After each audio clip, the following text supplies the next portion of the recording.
नमस्कार, भारत लाइव देख रहे हैं आप। और भारत लाइव में आप वो खबर देख रहे हैं जिस खबर का आपको भी बहुत बेसब्री से इंतजार था कि आखिर सुशील मोदी कहाँ हैं। तो आपके लिए ये खुशखबरी हो सकती है, सुशील मोदी के शुभचिंतकों के लिए खुशखबरी हो सकती है, और उनके विरोधियों के लिए भी ये एक बड़ा शॉकिंग हो सकता है कि सुशील मोदी कहीं नहीं गए हैं। बिहार का कमान, बिहार का स्टीयरिंग उन्होंने थाम लिया है। आपको बता दें कि लगातार जिस तरह से सीधे तौर पे लालू प्रसाद से मिलने के बाद तेजस्वी यादव और उनकी पूरी टीम का हमला भारतीय जनता पार्टी की तरफ हो गया है, उसको लेकर के अब जिस तरह के बयान आ रहे थे और जिस तरह से बयान में तल्खी नज़र नहीं आ रही थी, उसको देखते हुए सुशील मोदी ने एक बार फिर से कमान अपने हाथ में ले लिया है और जम करके शुरू भी हो चुके हैं। उन्होंने साफ तौर पे कहा है कि किसी भी परिस्थिति में ये सरकार 5 साल चलेगी। अध्यावधि, मध्यावधि या कोई भी चुनाव इस बीच में होने की कोई संभावना नहीं है। पूरे 5 साल तक नीतीश कुमार और मोदी की सरकार, जो कि एनडीए की सरकार बिहार में है, वो चलेगी और इसे चलाया जाएगा।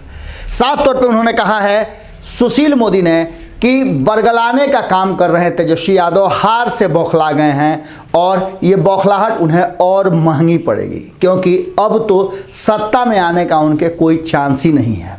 बिहार की जनता ने पूरी तरह से नकार दिया है। और इतना ही नहीं, सुशील मोदी ने साफ तौर पे कहा है कि भारतीय जनता पार्टी उस रास्ते पर निकल पड़ी है जो वादा उसने बिहार की जनता से किया था, जहां एक तरफ केंद्र में प्रधानमंत्री नरेंद्र मोदी देश से किए वादे को बड़ी तेजी से पूरा कर रहे हैं, उन हर वादों को पूरा कर रहे हैं जो उन्होंने घोषणा पत्र में लोगों के साथ कहा था, उससे बढ़ कर के कर रहे हैं। वहीं बिहार में भी हमने 20 लाख लोगों को रोज़गार देने की बात की थी, उसके कई गुना ज़्यादा हम दिशा में बढ़ चुके हैं और लोगों को रोज़गार हम देंगे। साफ तौर पर उन्होंने कहा कि लगातार हार से विक्षिप्त जैसा हो गया है पूरा विपक्ष।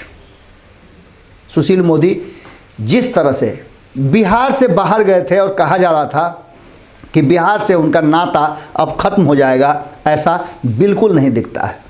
एक बार फिर से जिस तरह से सुशील मोदी ने पूरा मामला अपने हाथ में लिया है और जिस तरह बिहार में विपक्ष को अपने शब्दों के साथ घेर रहे हैं, अपने जिस तरह के राजनीतिक शगल उनके रहे हैं उसके हिसाब से घेर रहे हैं, उससे साफ लगता है कि अभी भी उनका विकल्प तैयार नहीं कर पाई है भारतीय जनता पार्टी। ऐसी स्थिति में देखना ये होगा कि किस तरह से आगे बिहार में सरकार चलती है और बिहार सरकार को सुशील मोदी लेकर के चलते हैं। सुशील मोदी ने साफ तौर पे कहा है कि मध्यावधि चुनाव का शगुफा छोड़ना उनकी बदनीयती का विस्तार और लोकतंत्र पर अविश्वास की स्थिति है। पहले भी ये लोग अविश्वास कर चुके हैं। इतनी बड़ी संस्था और दुनिया के सबसे बड़े लोकतंत्र में वैधानिक संस्थाओं का, संवैधानिक संस्थाओं पर उंगली उठाना इन लोगों का सिर्फ काम रह गया। हारने के बाद अक्सर ये उंगली उठाया करते हैं, कभी ईवीएम पर तो कभी आयोग पर ये उंगली उठाते हैं, जबकि ऐसा कुछ भी नहीं है और बहुत ही बेहतर और शांतिपूर्ण ढंग से चुनाव संपन्न हो रहे हैं। सीधे तौर पे उन्होंने कहा है कि राजद और उसके सहयोगी दलों ने पहले कोरोना संक्रमण के बहाने बिहार विधानसभा का चुनाव टालने के लिए चुनाव आयोग को दबाव डाला था, फिर वर्चुअल संवाद और ईवीएम जैसी आधुनिक विकल्पों पर उन्होंने विरोध किया था। अब तो सीधे वो चुनाव आयोग और ईवीएम पर ही, इसके साथ साथ संवैधानिक संस्थाओं पर भी उंगली उठा रहे हैं। ये इनके हार का नहीं पचाना और जो परिणाम बिहार की जनता ने दिया है उसके विरुद्ध आचरण है। देखना होगा कि सुशील मोदी आगे क्या कुछ करते हैं और किस तरह से बिहार की राजनीति में वो टिके रहते हैं। जुड़े रहें भारत लाइव के साथ, खबरों का सिलसिला लगातार जारी है। नमस्कार।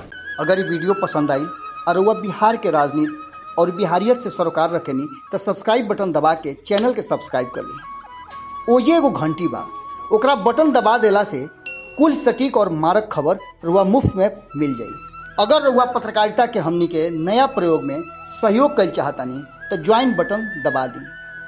पेटीएम नंबर नोट कर ली 9386816700। धन्यवाद।